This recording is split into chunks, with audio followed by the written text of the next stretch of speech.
Have you ever wondered what life was like before you could see your own face? Long before glass sparkled under modern lights, before we checked our reflections on phone screens, there was a world where no one truly knew what they looked like. Imagine kneeling beside a still pond or a quiet stream, waiting for the wind to die down, just to catch a blurry, rippling glimpse of yourself. For countless centuries, water was humanity's very first mirror. It was a fleeting, imperfect reflection, but it sparked a curiosity that would change the world forever. That curiosity led our ancestors to a remarkable discovery. Around 8,000 years ago, in the mountains of ancient Anatolia, now modern-day Turkey, early civilizations found a volcanic rock called obsidian. When they polished this jet-black glass, its surface became smooth enough to reflect a face. These were the world's first true mirrors. They were dark, mysterious, and seemed almost magical. In fact, many cultures believed obsidian mirrors held spiritual powers. Shamans and priests used them to see visions, to peer into other worlds, and to protect their tribes from unseen dangers. A mirror wasn't just for seeing yourself. It was a portal to the unknown. As time moved forward, so did invention. By 2000 BC, the ancient Egyptians had mastered the art of metalworking. They learned to polish metals like bronze and copper until they shone like the sun. Egyptian mirrors were typically round, often decorated with beautiful carvings of gods, goddesses, and symbols of royalty. Queens and pharaohs used them not just for beauty and grooming, but as powerful tools in their rituals. To the Egyptians, a mirror didn't just show your physical appearance, it was believed to reveal the soul itself, your true inner being. The Greeks and Romans took this craft even further. They refined the polishing techniques, creating mirrors so bright and clear that they became prized possessions for soldiers, scholars, and aristocrats. They saw mirrors as objects of truth.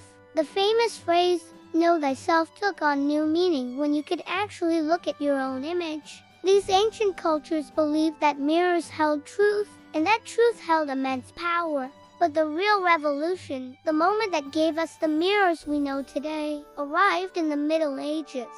It happened in the workshops of Venice, a city already famous for its glass. Venetian craftsmen stumbled upon a secret that would make them the envy of the world. They discovered that if you coated the back of a flat piece of glass with a thin layer of liquid metal, like a tin mercury amalgam, the reflection became unbelievably clear, bright, and perfect. This single innovation changed everything. Venetian mirrors were so valuable that owning one was a status symbol equal to owning a grand estate or a ship. The formula was a state secret protected with the same intensity as a kingdom's treasure. To prevent the technique from being stolen, Venice's master mirror makers were confined to the island of Murano. They lived in comfort, but they were prisoners of their own craft. For nearly 200 years, Venice held a complete monopoly on the world's most beautiful reflections. Kings and queens across Europe would pay fortunes for a single Venetian mirror. But secrets, especially valuable ones, never stay hidden forever. By the 17th century, industrial espionage and clever craftsmen helped the technology spread across Europe. Soon, France became Venice's biggest rival. The French royal court, under King Louis XIV, embraced mirrors with incredible enthusiasm. This led to the creation of one of the most breathtaking rooms in history, the Hall of Mirrors in the Palace of Versailles. Imagine walking through a grand hall where entire walls were covered in shimmering, reflective glass. It was designed to overwhelm visitors, to showcase the immense wealth and power of France. Mirrors began to transform architecture, fashion, and even how people behaved. For the first time, people could see themselves clearly, from head to toe, and it profoundly changed their sense of self. The modern era brought even more incredible transformations. In the 19th century, a German chemist invented the process of silvering glass, which was safer and cheaper than the toxic mercury method. This made mirrors affordable for everyone. Suddenly, they weren't just for palaces and the ultra-rich anymore. They appeared in homes, shops, and public spaces. The mirror became a part of daily life. Today, mirrors are absolutely everywhere, often in forms we don't even recognize.